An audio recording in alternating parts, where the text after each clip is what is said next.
Soy Adolfo Alvarado Belloso en el conversatorio virtual sobre temas procesales que la Academia Argentina de Derecho Procesal realiza como tarea de extensión universitaria para la maestría en Derecho Procesal, en cuyas aulas, precisamente de la primera promoción de Santiago del Estero, egresó nuestro invitado de hoy, Federico Argibay, magíster en Derecho Procesal, profesor de Derecho Procesal en la Universidad Católica de Santiago del Estero, donde se dictó en su momento la maestría en convenio con la Universidad Nacional de Rosario, y además magistrado de carrera.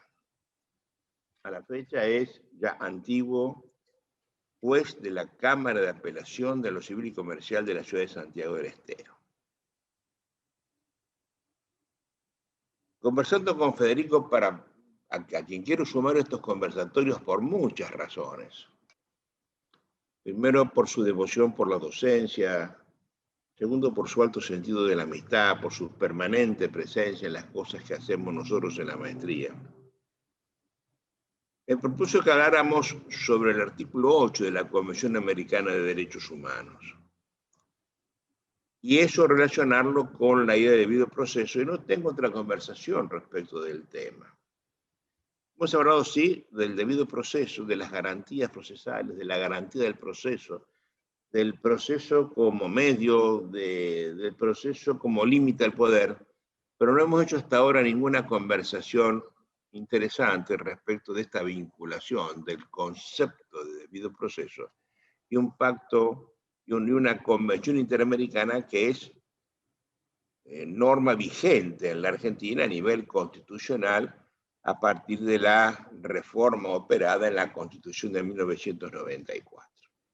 Me pareció de la mayor importancia el tema, y entonces vamos a comenzar esta charla con Federico, a quien por supuesto le doy la más cordial bienvenida. Federico, esta es tu casa, estás en tu maestría, y te recibo con todo afecto, como siempre, y quiero que empecemos haciendo una somera lectura del artículo 8 para que quien nos está escuchando y no lo tiene presente a eso, sepa de qué estamos hablando y qué idea vamos a glosar. Te escucho con toda atención. Perfecto, doctor. Bueno, muy buenas tardes. Antes que nada, mi agradecimiento por esta convocatoria, por este reconocimiento, por su mirada, por detener su mirada y su atención en la gente de Santiago, que tanto aprecio tiene para con usted. Celebro y agradezco mucho este espacio de construcción del conocimiento, este momento de diálogo, de edificación que usted siempre, de algún modo, inculca en todos y cada uno de sus alumnos. Efectivamente, Oye, la idea... hago una aclaración, ¿no? A Santiago nada que agradecer, ¿no? Yo, Santiago, estoy en mi casa. Voy a Santiago muchas veces al año, desde por lo menos 10 o 12 años, ya no tengo presente, ¿no? Y por supuesto, infinidad de amigos en Santiago y muy grata comensalidad cada vez que voy allí, ¿no? Tal cual. Arranquemos con el artículo. Arranquemos con el artículo. Vamos a hacer entonces una breve lectura de la norma, de la cual vamos a intentar glosar en este espacio de tiempo. Dice el artículo 8 de la Convención: toda persona tiene derecho a ser oída con las debidas garantías y dentro de un plazo razonable por un juez o tribunal competente, independiente e imparcial, establecido con anterioridad por la ley en la sustanciación de cualquier acusación penal formulada contra ella, o para la determinación de sus derechos y obligaciones de orden civil, laboral, fiscal o de cualquier otro carácter. En el numeral 2 dice el artículo: toda persona inculpada de delito tiene derecho a que se presuma su inocencia mientras no se establezca legalmente su culpabilidad. Durante el proceso, toda persona tiene derecho en plena igualdad a las siguientes garantías mínimas. A, derecho del inculpado de ser asistido gratuitamente por el traductor o intérprete si no comprende o no habla el idioma del juzgado o tribunal. B, comunicación previa y detallada al inculpado de la acusación formulada. C, concesión al inculpado de tiempo y de los medios adecuados para la preparación de su defensa, D, derecho del inculpado de defenderse personalmente o de ser asistido por un defensor de su elección y de comunicarse libre y privadamente con ese defensor, E, derecho irrenunciable de ser asistido por un defensor proporcionado por el Estado, remunerado o no según la legislación interna, si el inculpado no se defendiere por sí mismo ni nombrase defensor dentro del plazo establecido por la ley. F, derecho de defensa, de interrogar a los testigos presentes en el tribunal y de obtener la comparencia como testigos o peritos de otras personas que puedan arrojar luz sobre los hechos. G, derecho a no ser obligado a declarar contra sí mismo ni a declararse culpable. H, derecho de recurrir el fallo ante el juez o tribunal superior. Y tercer numeral, la confesión del inculpado solamente es válida si es hecha sin coacción de ninguna naturaleza. El inculpado absuelto por una sentencia firme no podrá ser sometido a nuevo juicio por los nuevos hechos. El proceso penal debe ser público, salvo en lo que sea necesario para preservar los intereses de la justicia. Bueno, como usted... Por de pronto es un tratado de derecho procesal, ¿no? Es un colectivo de derechos, es un ómnibus, donde se resume toda la doctrina penal y procesal penal, ¿no? Pero nos da mucha tela para conversar por esto. Por tanto, empecemos a ver. Mi primera pregunta va a ser, ¿quién es el destinatario de esas garantías? Perfecto. Fíjese, doctor, que por una parte, el texto del artículo habla en el numeral 1 de toda persona, ¿no? Todo ciudadano, como usted bien señala en sus clases, el ciudadano de a pie, ¿no? Es el destinatario de estas garantías. Desde el numeral 2 en adelante, el artículo habla del acusado. Pero fíjese que la Corte Interamericana, al momento de tomarse el trabajo de avisorar un poco la aplicación de esta norma, ha dicho que estas disposiciones, en principio referidas al imputado, al encartado penal, son y deben ser garantizadas a toda persona, incluso a un tercero, dentro del marco del proceso. Yo leí también una tesis publicada de uno de nuestros profesores, un distinguido profesor de la maestría, me refiero concretamente al doctor González Castro, y el doctor González Castro, en su tesis, donde habla, en una de sus tantas tesis, donde habla del derecho al recurso en el Pacto de San José, justamente desarrolla esta idea, ¿no? De que este derecho al recurso, que en principio, ya vamos a hablar, si usted me lo permite, con más profundidad sobre el tema, que en principio está destinado al imputado o al encartado penal o al condenado, mejor dicho, es extensible a todo sujeto que litiga, ¿no? En el marco de una sociedad democrática de derecho. Hago una digresión sobre el tema. Sí. Manuel González Castro es un profesor de la maestría, hoy dirige la especialización en la Universidad de Córdoba de Derecho Procesal. Tal cual. Y su tesis doctoral en la Universidad Nacional de Rosario su título era el recurso de casación no es el recurso idóneo, entre comillas, en los términos del artículo 8 del Pacto de San José de Costa Rica. Exacto. Ese es el título. La verdad, vamos a hablar también de esto, porque la casación no es idónea y por qué hacemos mal en sostenerla, ¿no? Tal cual. Pero esta idea extensiva, expansiva, viene sosteniéndola la Corte desde hace bastante tiempo, no solamente en cuanto a las personas, sino en cuanto a las materias, porque pareciera que este derecho a la inocencia, esta presunción de inocencia que tendría que ser solamente para lo penal, también se extiende a lo fiscal, a lo civil, etcétera. Con lo cual el indubio pro reo se va a aplicar también en todas las otras materias, y particularmente en la civil, donde esta jurisprudencia habría creado la frase indubio pro demandado civil, con lo cual desaparecería automáticamente la posibilidad, por ejemplo, de prueba de oficio. Exacto. Digamos. Tal cual. Tal cual. Si usted quiere que ahondemos No, en este tema. Sigamos el orden. Estamos hablando de que son todas las personas. Todas las personas. Bien. Todas las personas son los destinatarios. Involucradas, ¿no?, de alguna u otra manera en un proceso, civil, penal, laboral, lo que fuere. Exactamente, exactamente. Lo que a su vez, interrelacionando conceptos, me permite a mí afirmar un poco o reafirmar la validez de la tesis unitaria del derecho. Es decir, nosotros sostenemos en la maestría, dentro de esta corriente de pensamiento procesal, de que el proceso es uno solo, como usted bien lo enseña, ¿no es cierto? De que la idea de proceso que viene diseñada de la Constitución y de estos instrumentos que la integran a la Constitución en función del artículo 75, inciso 22, es una sola. Ahora, eso lo verificamos acá, cuando vemos que efectivamente esta expansión de las garantías a todo sujeto que litiga, cualquiera fuera la materia de que se tratase, evidentemente resulta concordante o compatible con esa idea, con esa noción, con esa tesis de que el proceso justamente es uno solo, independientemente de cuál sea o cuál fuere la materia que se discuta en el seno de él. Y si nosotros sostenemos eso, obviamente estamos sosteniendo de que estas garantías son aplicables a cualquier proceso de que se trate, independientemente de que se trate de un proceso de familia, civil, penal, laboral, etcétera, etcétera, ¿no?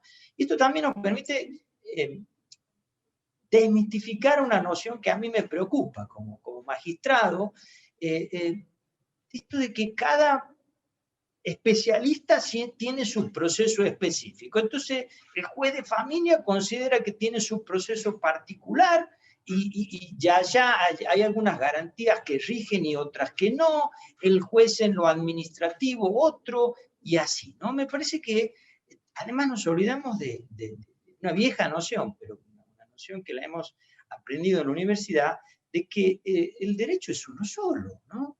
Entonces, lo que la ciencia procesal y constitucional nos ha demostrado de que qué es lo que hace que un proceso sea lo que es y no otra cosa, es aplicable independientemente de la materia de que se discuta. Es importante también destacar en esto, ¿Sabes por qué nos pasa eso, Federico? ¿Sabes por qué nos pasa eso? Nos pasa porque el proceso ha sido siempre, la materia procesal, ha sido la materia de segunda, la materia dejada después de las manos de Dios. Siempre estuvo a cargo de otras especializaciones. Quiero que recuerdes que en el siglo XIX, toda la materia probatoria la estudiaban los civilistas o los penalistas. Los tratados, los grandes tratados de la prueba, los de Bonnier, los de Framarino, eran todos tratados de civilistas o de penalistas, no de procesalistas. Cuando Vélez Sáenz hace nuestro Código Civil, toma la nomenclatura del derecho procesal propia de los romanos, habla de la acción de divorcio, de la acción de filiación, de la percepción de las acciones, y no de los derechos. Pero eso es anterior a la prolusión de Chiovenda, cuando desteta o saca la acción procesal del derecho de fondo, la autonomiza y la hace abstracta. Pero eso, que ya tiene más de 100 años, la idea del derecho procesal nace con esa prolusión de Giuseppe Chiovenda en el aula magna de Bolonia, los procesalistas los civilistas no la han tenido en cuenta nunca. Siguen diciendo que nosotros somos un derecho instrumental, y la última reforma del Código Civil la han hecho al margen de lo que el procesalismo ya ha conquistado durante 6 años. Siguen hablando ignorantemente de acción de divorcio, de acción de filiación, de acción de nulidad, ¿no? Y entonces cada maestrito con su librito. El proceso laboral quiere un proceso, el juez laboral quiere la familia, quiere otro, y así nos va. Y así no. Y así nos va. Perdóname la digresión, sigamos. Perfecto, no, al contrario. Enriquece mucho, obviamente, esta charla, doctor. Otra noción importante, digamos, a tener en cuenta a la hora de esa lectura integral del artículo 8 es el concepto de garantía, ¿no? Fix-Amudio decía que las garantías son instituciones adjetivo-procesales, ¿no? Y no de carácter objetivo. Y luego de la lectura, quizás detenida y extensa de la norma, no podemos descuidar de que la única forma de sostener este andamiaje de garantías que, como usted bien lo ha señalado, doctor, constituye, si se quiere, un compendio o un tratado de lo que constituye un proceso, es que debe sostenerse una visión sistémica o integral a la hora de analizar el cumplimiento o no de cada una de ellas. Porque es incompatible hablar de juez imparcial y a su vez un juez no independiente, ¿sí? O de juez natural y una comisión creada a los efectos del juzgamiento de un sujeto. Es decir, nos parece que la única forma, y hay muchos trabajos en ese sentido, Hitters, por ejemplo, tiene algunos trabajos en ese sentido, de sostener la vigencia de estas garantías es el cumplimiento o la visión sistémica o integral de las mismas. Si usted me permite, en función de esa lectura, yo pasaría a analizar las garantías mínimas contenidas, las garantías contenidas en el numeral 1 y luego el numeral 2, ¿no? Sí. Fíjese, doctor, que la primera garantía de la que habla el numeral 1 es el derecho que tiene todo sujeto a ser oído, ¿no? Y esto nos conecta con una noción básica, esencial, ¿no? Que tiene que ver con la bilateralidad. Usted nos ha enseñado con mucha maestría, por cierto, de que el proceso es un método dialógico, ¿no? Yo siempre reitero eso en mis clases porque a veces por irnos por cuestiones que tienen que ver con lo accesorio nos olvidamos de lo fundamental, ¿no? Entonces yo empiezo las clases preguntando a mi gente, a mis alumnos, ¿qué es el proceso? El proceso es un método dialógico, no es un método de investigación, no es un método de persecución, no es un método de extorsión, y esto es importante que lo tengamos en cuenta, porque... Oye, primero es un método, qué interesante que has dicho la palabra método, ¿no? Es un método, no una meta. Es un método que por tanto tiene que ser neutro, y no es de investigación, sino de debate. Tal cual. Dedo en la llaga. Exactamente, tal cual. Y si falta algo en eso, en ese método de debate dialogal, no hay proceso. Hay cualquier otra cosa, pero eso no constituye, no responde a la idea de proceso. Ese derecho a ser oído, según dice Hitler, lleva íncito también, obviamente, el derecho de todo litigante a ofrecer y producir pruebas y defensas, y a su vez a que la sentencia sea un reflejo congruente de todo ello. Y esto no es poca cosa, si se quiere, pone en jaque nuevas formas de procesos, que yo no sé si los llamaría procesos, porque usted nos ha enseñado a distinguir lo que es un proceso de un procedimiento, ¿no? Y resulta que ahora tenemos las autosatisfactivas, a donde postergamos la bilateralidad, y yo no sé si le llamaría a eso un proceso, ¿no? Claro que no lo es, ¿no? Claro que no lo es. Exactamente, no es compatible con esta idea lógica que a su vez viene diseñada desde la Constitución, no es un antojo, no es un capricho de los que sostenemos o de los que defendemos estas ideas. Este derecho a ser oído también me parece que es importante glosarlo junto al derecho que tiene todo justiciable, toda persona, a el acceso a la jurisdicción. Y me permite brevemente... Pare que le quiero hacer una digresión, sí, también allí. Perfecto. Algo que nadie dice, Federico, este derecho a ser oído tiene profundas implicaciones prácticas. Por ejemplo, si yo tengo derecho a ser oído y por tanto estar presente en el tribunal, donde se me va a escuchar, voy a ver a los jueces y los jueces me van a ver, por lógica obvia, está excluyendo la posibilidad de un juicio en ausencia. Tal cual. Al menos el juicio penal, ¿verdad? que quiero que recuerdes que hay varias constituciones europeas, la de Albania, por ejemplo, que lo prohíben a nivel constitucional. No se puede hacer un juicio en ausencia del imputado, porque si no es muy fácil inventarle cualquier cosa a cualquier persona. Algunas cosas las que hizo Garzón, por ejemplo, en su aventura judicial, ¿no? Y eso nadie lo ha relacionado todavía, ya lo está haciéndolo vos, con este derecho a ser oído. Yo no puedo ser oído si no me entero de la historia. Sí, sí. Llegamos. Tal cual. O también de la notificación cierta en lo civil. Yo para ser oído necesito una cierta notificación, no una pura apariencia de notificación, con lo cual hay que pensar muchas cosas respecto del tema, ¿no? Para darles soluciones prácticas. Exactamente. Repensar sobre todo lo que son la interpretación de las irregularidades procesales, le hace posibles nulidades al momento de notificar la demanda, ¿no? Porque si bien tenemos toda una jurisprudencia tradicional de que dice que, bueno, que la nulidad dentro del proceso civil es siempre relativa y que en caso de duda tenemos que estar por la subsistencia del acto procesal, pero cuando la irregularidad se refiere al noticiamiento de la demanda, por ahí ese carácter relativo y esa interpretación... No podría ser, sería la única chance de nulidad absoluta, ¿no? Y aplicable de oficio. Exactamente, exactamente. Es que de algún modo ponemos en jaque esa doctrina mayoritaria o esa jurisprudencia mayoritaria que postula lo contrario, ¿no?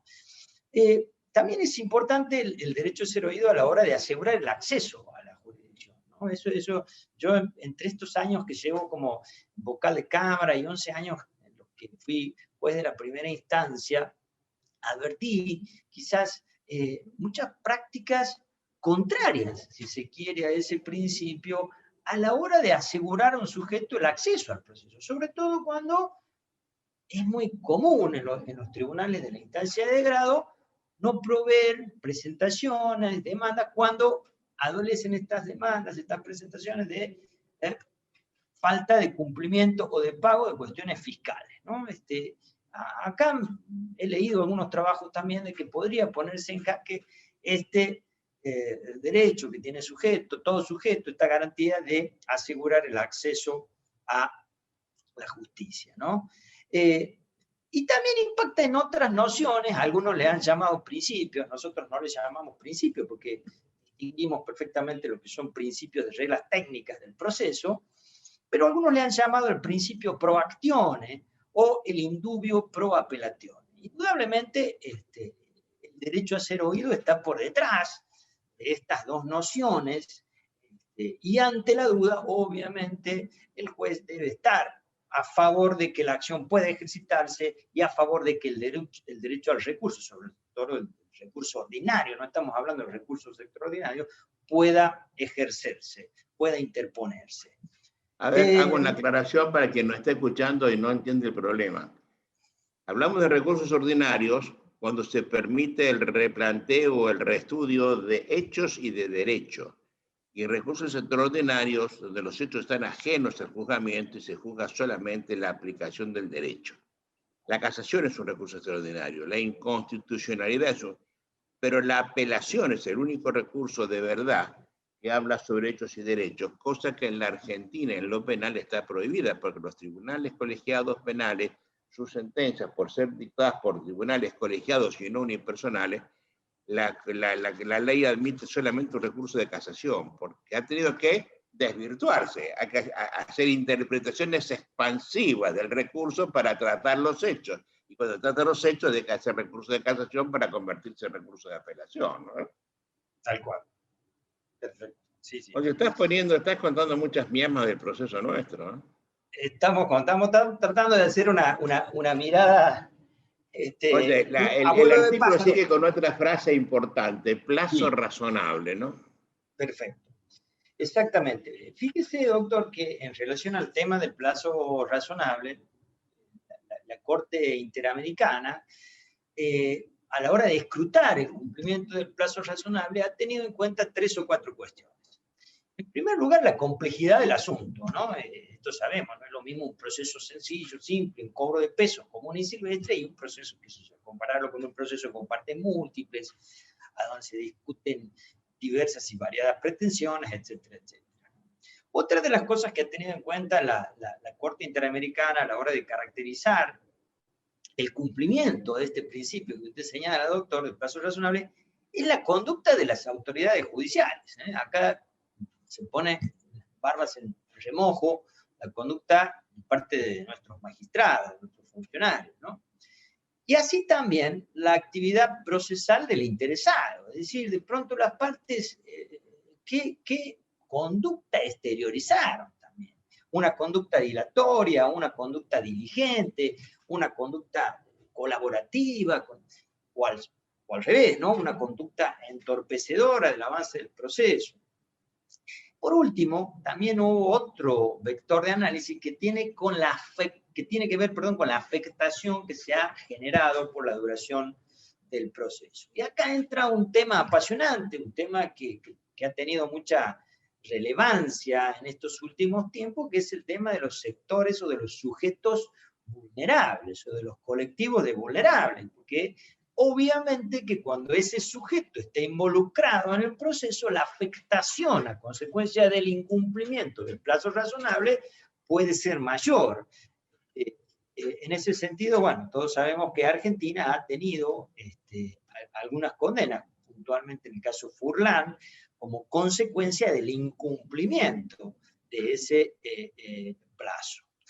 Y fíjese, doctor, que la Corte en este sentido, la Corte Interamericana, ha sido severísima a la hora de analizar la conducta de los estados, el cumplimiento de los estados en pos de coadyuvar o generar o asegurar ese plazo razonable, en tanto y en cuanto no admitió cuestiones que son muy comunes dentro de nuestros países, como son alegar obstáculos internos tales como la falta de infraestructura o la falta de personal o una sobrecarga de casos, etcétera, etcétera, ¿no? Donde en poderes judiciales colapsados, como son los nuestros, de pronto esta, si se quiere, excusa absolutoria no ha sido admitida a la hora de escrutar el cumplimiento o incumplimiento del plazo razonable. Oye, pero por lo demás, nadie sabe qué es un plazo razonable, ¿no? Tuve una larga charla el otro día sobre el tema, en estos conversatorios. ¿Qué es lo razonable, en primer lugar, ¿no? El derecho se maneja con palabras de una ambigüedad demasiado lata, ¿no? El juez debe ser razonable. Yo me he preguntado cuán razonable debe ser el juez para ser razonable en los términos del Código Civil. ¿Qué es la razonabilidad? ¿Cuándo de razonable? ¿Qué es un plazo razonable? ¿Un año, 6 meses, 3 días, 5 años? ¿Qué es un plazo razonable? Acá estamos admitiendo prisiones preventivas de un año. En Perú, la ley establece que la prisión preventiva en ciertos tipos de delitos puede ser de 3 años, prorrogable un año más. Cuando la prisión preventiva es para saber si tengo que estar preso o no. Yo soy un inocente, que estoy preso para saber si debo estar preso 4 años de mi vida. Pero hablamos en términos de una locura exacerbada. Y nadie le pone coto, ¿eh? Tal cual. Nadie le pone coto. Fíjese, doctor, que en el numeral 1 también contiene una serie de prescripciones que yo siempre dije son absolutamente coincidentes con lo que usted nos enseñó como principios procesales, ¿no? Porque consagra el derecho de todo sujeto de acudir a un juez competente, independiente e imparcial, establecido con anterioridad por la ley. Esto nos remite a destacar dos conceptos, ¿no? Hay mucho más, pero me interesa reseñar dos. Por un lado, la noción de independencia y la noción de independencia funcional, y acá también voy a intentar, aunque más no sea vuelo de pájaros, de hacer una mirada crítica de qué es lo que sucede en algunos casos nuestras prácticas y la independencia funcional de los jueces, ¿no? Y superar aquellas miradas un poco encorsetadas de todos los manuales de derecho constitucional, en el sentido de que la independencia funcional tiene que ver justamente con esa posibilidad o facultad y deber, asimismo, de fallar conforme a sus principios, a su concepción jurídica, con independencia, valga la redundancia y la tautología, de toda otra influencia, ya sea jerárquica o de otro poder. Pero hoy en día leía un trabajo muy interesante del doctor de Lázari en ese sentido, que tiene algunos años ya el trabajo, sobre cómo los medios de comunicación hoy en día avanzan, en algunos casos contra esa independencia funcional de los jueces. Es decir, cómo estas campañas mediáticas tan comunes en algunos casos avanzan contra esa independencia que debemos asegurarles a nuestros magistrados, ¿no? Y cómo a veces ellos, desde su subjetividad, de algún modo nos dejamos, si se quiere, influenciar por esas campañas mediáticas. Otra cosa que me interesa destacar en torno a, si se quiere, una visión moderna o una mirada ayornada con lo que sucede en la actualidad de la noción de independencia, tiene que ver con el famoso tema de los fallos casatorios y su obligatoriedad, ¿no? Todos sabemos que en la mayoría de las provincias tenemos superiores tribunales, superiores cortes, como usted bien lo ha señalado recién, el famoso recurso de casación o de inaplicabilidad de la ley a consecuencia de lo que se resuelva allí, jurisprudencia obligatoria para los tribunales inferiores. Pero he leído algunos trabajos críticos, si se quiere, para con esa mirada, en el sentido de que esa jurisprudencia obligatoria podría de algún modo avanzar en contra o por sobre la independencia funcional de los magistrados. Y otro tema que no constituye, si se quiere, el meollo de esta sucinta charla, tiene que ver con los procesos de remoción.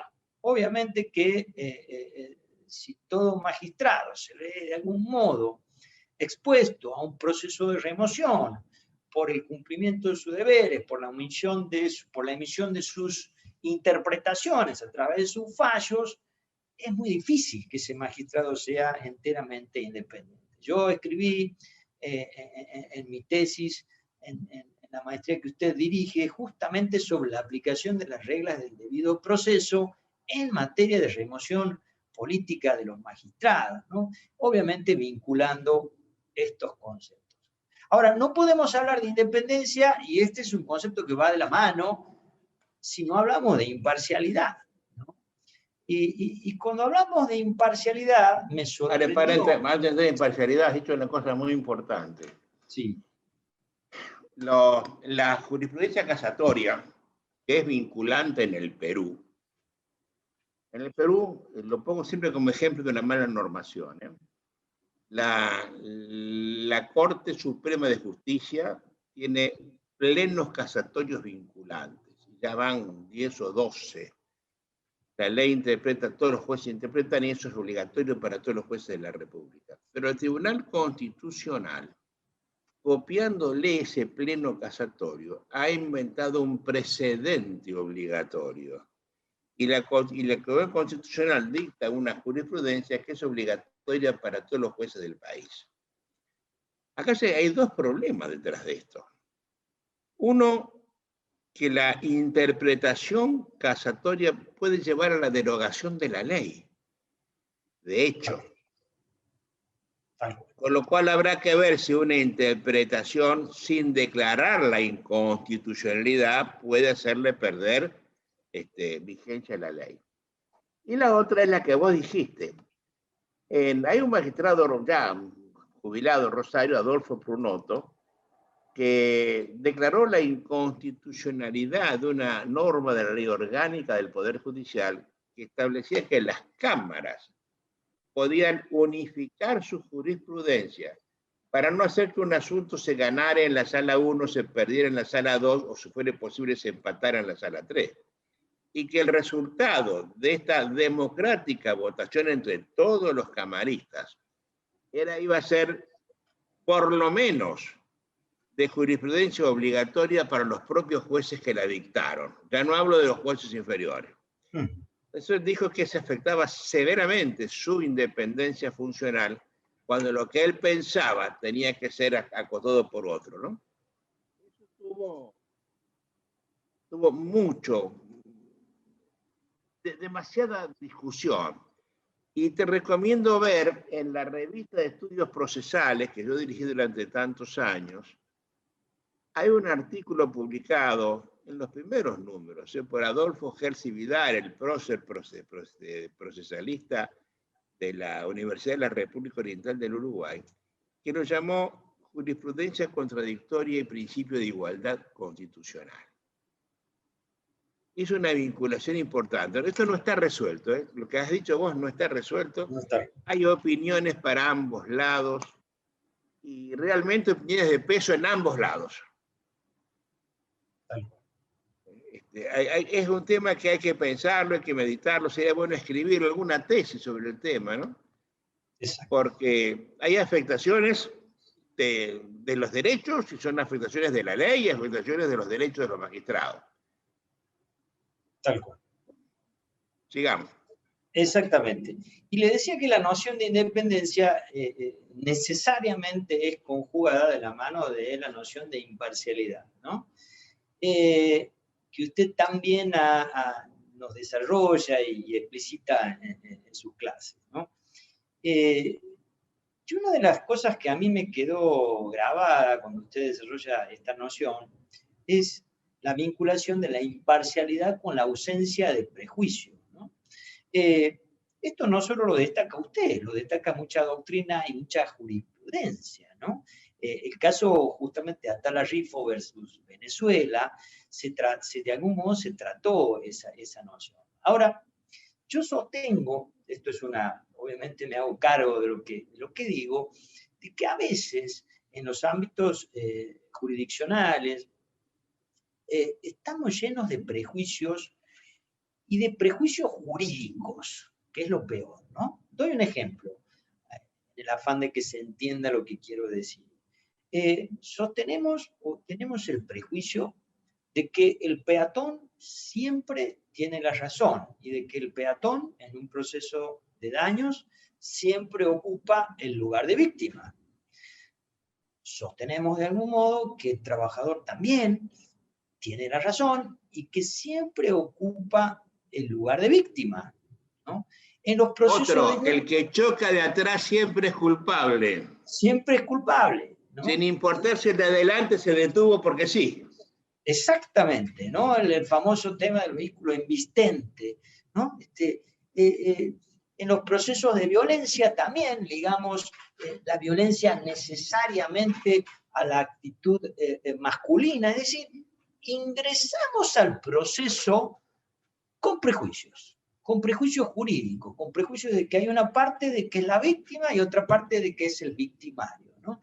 Y fíjese que la convención y el principio de imparcialidad nos indican lo contrario, nos indican de que debemos entrar a un proceso con absoluta asepsia. No sabemos quién es la víctima y quién es el victimario. Eso lo sabremos a posteriori, después del trámite de todo el proceso, de haber escuchado a las partes, de haber permitido a las partes confirmar, de haber alegado. Recién entonces estaremos en condiciones de establecer, de indagar quién es la víctima y quién es el victimario.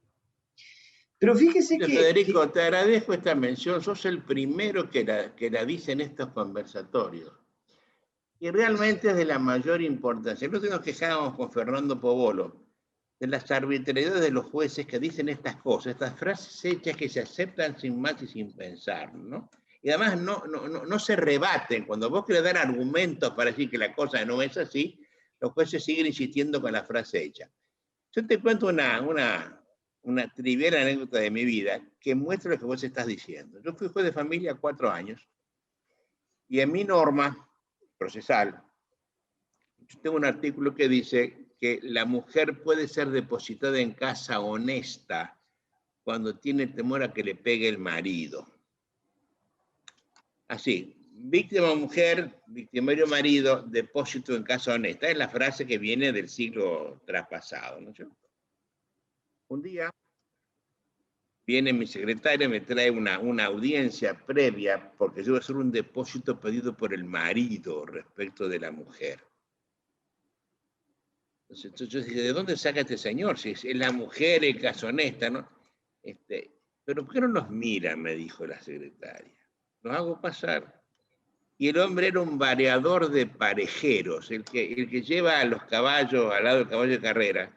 Pesaba 49 kilos y medía 1,45 m, ¿no? Muy chiquitito. Y la mujer era un ropero de 2 piezas, de 2 cuerpos, unos brazos así gorda. Era una luchadora de sumo con polleras la mujer, ¿no? Y de verdad le tenía un terror, lo habrá fajado muchas veces al marido, porque yo al final lo deposité, ¿eh? Terminé depositándolo en un box del estudio donde trabajaba, le hice dar una cama sobre el heno. Pero claro, hay casos y casos, ¿no? Hay que verlo al caso. Exactamente. Tenés razón. Sí, sí, tal cual. Y a luz de hechos que han sido de público conocimiento, y en los noticiosos, y a donde realmente han habido víctimas con su vida, ¿no? De hombres, ¿no? O sea, vuelvo a decir, es importante no ingresar a esos procesos con ningún prejuicio. ¿No? Acá cualquiera puede ser víctima o victimario, y justamente en todos estos temas inherentes a la violencia se habla muchísimo de la violencia cruzada, ¿no? Lamentablemente. Obviamente que es deber nuestro erradicarla del seno de estos grupos familiares, o no solo grupos familiares, ¿no? Cualquier vínculo de que se trate. Pero para eso es importante, si se quiere, trabajar respetando ese principio de imparcialidad que, por otro lado, del cual no han quedado exceptuados los jueces que tienen especialidad en la materia, ¿no? Otro tema que me interesa brevemente también mirar críticamente, si se quiere, a la luz de este principio de imparcialidad, es la jurisprudencia mayoritaria que habla de la taxatividad de las causales de recusación, de excusación, etcétera, etcétera, ¿no? La mayoría de los códigos procesales tenemos esas causales descriptas en una norma. Nuestro código procesal, por ejemplo, las tiene descritas en el artículo 17, creo que coincide con el texto del Código Procesal Civil y Comercial de la Nación. Ahora, fíjese si justamente la Convención nos asegura a todo ciudadano el derecho a un juez imparcial, ¿qué sucede si ese juez de algún modo se encuentra en una situación que afecta su imparcialidad, pero que no se haya comprendida en alguno de los incisos previstos en estas normas? Pueden haber una variedad de hipótesis que no estén comprendidas en la taxatividad de esta norma, o en la aparente taxatividad de esta norma. Y de algún modo, si nosotros por ese mismo hecho rechazáramos la excusación del magistrado, o la recusación, en el caso de que fuera articulada por parte, pondríamos nada más y nada menos que en jaque ese principio y esa garantía que la Convención le asegura a todo sujeto, al ciudadano de pie, como le gusta decir a usted. Y obviamente la imparcialidad ligada a la imparcialidad. Oye, para, porque has puesto otra vez el dedo en la llaga.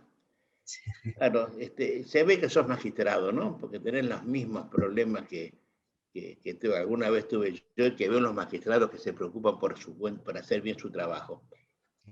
Tenés razón, toda la jurisprudencia nacional, no importa de qué provincia se trata, habla de la taxatividad de las causales. Pero además de ser taxativas, son solamente esas y no otras, son de interpretación restrictiva. A ver, y la restrictiva es hacerlo decirle a la norma menos de la que la norma dice. La estricta es lo que la norma dice, la ampliatoria es más de lo que la norma dice. Al hacerla restrictiva, hay cosas que quedan claramente fuera de la situación. Por ejemplo, en mi código es causal de recusación si el pleito es contra la cónyuge del juez. ¿Y contra la concubina? Que no es cónyuge. Contra el conviviente, que no está puesto, pues, porque... Es decir, hay un montón de situaciones. Te pongo la más simple, porque sale del primer inciso, pero hay un montón de situaciones. O como el decir que la amistad es de doble mano y la enemistad no. Si vos tenés rencor conmigo, yo no lo tengo con vos. Yo con vos soy amicísimo. Y niegan la enemistad, ¿no es cierto? Es decir, hay todo un panorama restrictivo y eso es porque a los jueces no les gusta la recusación, no nos gusta. A mí también me habrá pasado, ¿no?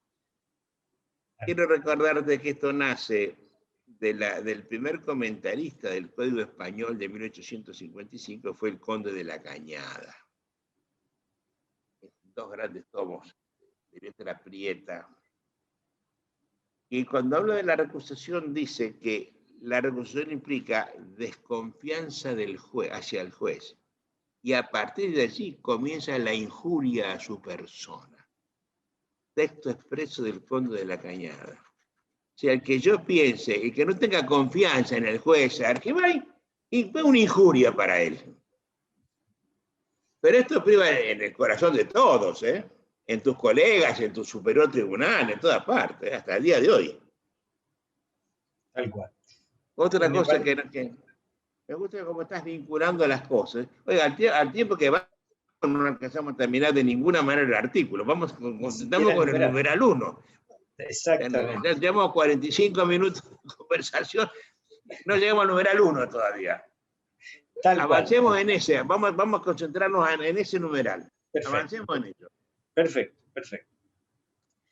Fíjese, doctor, otra cuestión que hoy en día, con el diario de hoy, también la podríamos poner en jaque, es que, vinculada a la imparcialidad, que es de lo que venimos hablando, que tiene que ver con la imparcialidad, ¿no? Imparcialidad, entendida también como imparcialidad, esto es, no hacer lo que las partes deben realizar. Y usted bien lo ha señalado al comienzo de esta charla, como nuestro nuevo Código Civil y Comercial contiene numerosas disposiciones, pero está plagado de disposiciones a donde consagra el bendito principio de la oficiosidad. Es decir, que le manda al juez a hacer o a realizar lo que la Constitución y lo que la propia Convención, que la estamos leyendo a libro abierto, indica de que no debe hacer.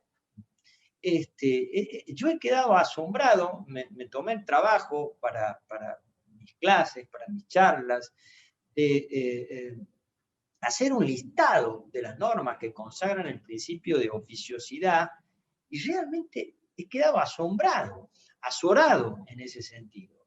Y además que el correlato de esto es, si se quiere, mirar a las partes y a sus representantes como incapaces, porque ese código lo ha colocado al juez en un lugar de tutor o de curador y a quienes deben participar activamente en el proceso en un lugar de cuasi restringido de la capacidad, ¿no? Es decir, acá también cada magistrado se pondrá, si se quiere, poner en juego su formación en tanto y en cuanto, por una parte, la normativa inferior, vamos a decirlo, le indica realizar numerosas tareas de oficio, y si se quiere, si ese juez levanta la mirada, como decía Rodolfo Vivo, y mira la bóveda del sistema, y lo que le indica esta disposición, la conducta señalada es justamente la contraria, ¿no? Respetar que sean las partes las que deban justamente motorizarse. ¿Existe un inventario de cuántas oficiosidades hay? Sí, tengo un inventario y si quiere se lo comento, lo tengo a mano. Decime, ¿cuántas normas son? Le cito algunos ejemplos. saliendo, porque normalmente se asocia esto al derecho de familia, ¿no? Y no solo sucede esto, en materia de familia ya sabemos que todo, salvo en cuestiones patrimoniales, en todo el juez debe actuar de oficio. En materia en lo concursal también prima ese principio. Y fíjese, por ejemplo, el artículo 10 del Código Civil y Comercial le establece de que debe ordenar medidas para evitar el abuso del derecho, pero debe ordenar oficiosamente. El artículo 794 del mismo código establece de que debe reducir oficiosamente la cláusula penal. Esta es una cuestión contractual. Bueno, el artículo 989 del mismo código, que debe integrar oficiosamente el contrato con cláusulas abusivas. El 1112, un control oficioso de las cláusulas abusivas. El 1735, distribución oficiosa de la carga de la prueba. Todo un tema también. El 1742, atenuación de la indemnización por equidad. El 1747, atenuación oficiosa también del daño moratorio y la cláusula penal cuando se acumulan. Es decir, y así podemos seguir, nos faltaría tiempo, no llegaríamos a terminar con el análisis de este numeral, si continuamos estudiando las disposiciones del código que le ordenan al juez incumplir lo que la misma Constitución le dice que tiene que cumplir, ¿no? Es decir, oye, pero además hay una cosa importante que nadie le ha señalado en la Argentina. La Constitución, en su texto originario y en cada una de las reformas sucesivas que se le agregaron, hasta la del 94 inclusive, paso también por la del 49, que ya nos olvidamos de ella, está hablando que la Constitución tiene un principio de reserva para las provincias. Las provincias han delegado al Poder Central solo la posibilidad de legislar de fondo, no de forma. De organización judicial y de procesos se han quedado ellas, las provincias originariamente, igual que pasó en Estados Unidos, porque la idea es, como la tienen hoy los pueblos originarios, en Formosa, en el Chaco, en el corazón profundo de Santiago del Estero, en el sur, tienen ser juzgados con jueces de su propia idiosincrasia. Eso está pasando hoy en el Perú, donde la norma vigente establece que para ser juez en un lugar donde el pueblo es quechua o aymara hablante predominantemente, él debe hablarlo como idioma materno, al quechua, al aymara, ¿no? Porque lo que se quiere es que sea juzgado con la misma idiosincrasia, que es lo que están pidiendo los mapuches, por ejemplo, ser juzgado por mapuche y no por gente capitalina. El principio de reserva establecía que el chaqueño quiere ser juzgado con mentalidad chaqueña. No es igual entrar al impenetrable monte del Chaco a hacer una notificación que a la ciudad de Santiago del Estero. Son cosas distintas. Y sin embargo, este código arrasó, porque le ha dado a los jueces no solamente tareas oficiosas, sino también un montón de instrucciones de cómo ver o de cómo fallar o de cómo proveer.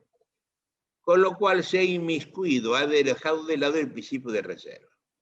Con lo cual el Código Civil se presenta rápidamente como groseramente inconstitucional, cosa que nadie ha dicho, salvo un memorable trabajo de Héctor Negri, recientemente fallecido. Hablo del juez decano de la Corte de Justicia bonaerense, Héctor Negri, buscado después en su blog.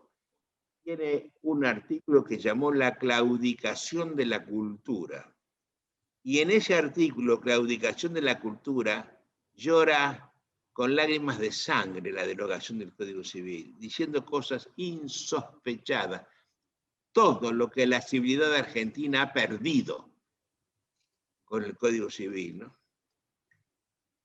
Oye, a mí me alegra tanto que un provinciano como vos tenga puesta la camiseta de provincia, ¿no? Esta crítica es muy importante. Es la primera vez que la oigo. La primera vez que la oigo. Yo, que soy provinciano, me siento provinciano y deseo levantar las banderas de la provincia. Hace tiempo que vengo diciéndolo y la gente se ríe, ¿no? La gente se ríe porque defiendo el principio de reserva, defiendo el federalismo, defiendo la república. Y hoy la gente parece que no le importa ni la democracia, ni la república, no importa nada de nada, ¿no? Esto que me estás diciendo vos es terrible, porque hace que al hachero del monte santiagueño lo juzga un tipo con la mentalidad de la capital federal. Y no es así, mi querido amigo. Vos conocés el Santiago profundo, la gente que no habla castellano, y los hay. Son los que no entienden las cosas en las cuales estamos dando vuelta a nosotros, ¿no? Oye, yo tengo una gran alegría de haber convocado esta conversación y una enorme pena porque queríamos analizar el artículo 8 y estamos lejos de terminar el artículo del inciso primero, o sea que tendremos que hacer otra conversación, Federico, ¿eh? Ya te voy a convocar para una segunda parte de esta, porque me parece de la mayor importancia cómo estamos dando implicaciones procesales prácticas a estas normas que están contenidas con carácter general, previo y abstracto, ¿no? Pero si terminemos ese inciso, nos quedan un par de cositas y terminamos con eso, y con eso terminamos la charla. Perfecto. Glosame las dos cosas que nos quedan. Creo que era una sentencia penal, ya no recuerdo, fue anterior. Sí, yo diría una garantía que surge de algún modo implícitamente, que es el derecho a una sentencia fundada. Respecto de eso, lo único que le diría, obviamente esto da para muchísimo, pero que la motivación justamente es lo que le permite a las partes escrutar si verdaderamente han sido oídas, ¿no? Y la posibilidad de criticar lo resuelto por el magistrado. Alguna vez escuché al doctor Néstor Sagüez explicitar estas cuestiones y cómo antes las resoluciones, en periodos sobre todo monárquicos, no eran fundadas, justamente no eran fundadas porque esa era la forma de ocultarle a aquel sujeto que se decidía por qué se decidía, ¿no? Y esto, el derecho a una sentencia fundada, que surge, vuelvo a decir, de algún modo implícito del numeral 1 del artículo, es lo que nos permite conocer cuáles fueron los hechos, cuáles fueron los motivos, cuáles fueron las normas en que se basó la autoridad para tomar esa decisión. Y dentro de esa decisión me interesa destacar el principio de congruencia, ¿no? O si se quiere, la regla de la congruencia, porque hoy se habla mucho de la flexibilización de la congruencia, pero si flexibilizamos la congruencia, avanzamos contra otro principio, que es el principio de igualdad, sorprendemos a una de las partes, seguramente con argumentos novedosos o con análisis novedosos, ¿no? Entonces, otra cosa que quizá también sea conveniente destacar en torno a el deber de motivar las resoluciones tiene que ver con el consecuencialismo o la doctrina de la interpretación previsora, de la cual habla Néstor Sagüez, ¿no? Por un lado, esta cosa o esta carga extra que hemos colocado, si se quiere, en la mochila de los magistrados, de medir las consecuencias sociales, políticas, jurídicas y hasta económicas de la aplicación de sus fallos, ¿no? Hay muchos fallos en este sentido, incluso de la propia Corte. Ya estoy hablando de la Corte Suprema de Justicia de la Nación, la Corte nuestra, ¿no? Si se quiere, a título de muestra, el fallo Rodríguez Pereira, donde se habla un poco haciendo, si se quiere, un correlato con los conceptos que usted vertía recién, justamente del control de la razonabilidad, ¿no? Estos textos por ahí, o estos principios, o estas acepciones de textura abierta, tan difíciles de contornear, ¿no? Y algo que no se nos debe perder de vista a los magistrados, cerrando ya esta idea, es el control de constitucionalidad oficioso y el control de convencionalidad oficioso, ¿no? Esto no puede pasar inadvertido a un magistrado en estos tiempos. De ahí mi interés de tener la mirada, el estudio, el conocimiento en el abordaje de este tipo de normas. Oye, quiero que pensemos esto, ¿no? Si la convención para mí es ley constitucional, ¿es razonable hablar de control de constitucional y de convencionalidad? ¿O solamente la palabra constitucional abarcaría todo? Te dejo una pregunta porque la pensé el otro día. Eso puede aplicarlo donde la Constitución, donde la Convención debe ser aprobada por ley. Exacto. Está bien, pero cuando la Convención entra al nivel de la Constitución, hablar de control de convencionalidad que se hace todos los días. Todos los días. Parece una cosa redundante, me parece, ¿no? Sí, tal cual. Oye, Federico, estoy encantado con esta charla. Te convoco ya a una segunda. Te dejo un minuto para que me des una expresión de deseos, particularmente de esto para tu provincia, y con eso nos despedimos. Perfecto. Bueno, de nuevo mi agradecimiento, doctor, por este espacio. Para mí ha sido un honor. Y para mis alumnos, para la gente, yo diría en estos tiempos reflexionar sobre el valor de la Constitución. La Constitución ampliada, como usted bien señala, ¿no? Alguna vez escuché a un viejo magistrado decir que la Constitución es una herramienta que otorga poder a los que no tienen poder, ¿no? Entonces, de ahí nuestro interés de defenderla irrestrictamente, de defenderla por encima y por sobre cualquier otra cuestión. Y lo último, defender ya saliendo del plano estrictamente jurídico, esbozar siempre una defensa del conocimiento, del estudio, ¿no? Y en ese sentido me viene a la cabeza un bendito libro de Paulo Freire, ¿no? Sobre la pedagogía del oprimido, ¿no? Defender el conocimiento como instrumento para superar distintas situaciones de opresión intelectual, personal, sectorial, económica. Yo realmente celebro estos encuentros, estos espacios, su entusiasmo, su interés, y bueno, y no tengo otra palabra más que agradecérselos. Federico, un abrazo fuerte, gracias por esta preciosa conversación. Nos encontramos pronto.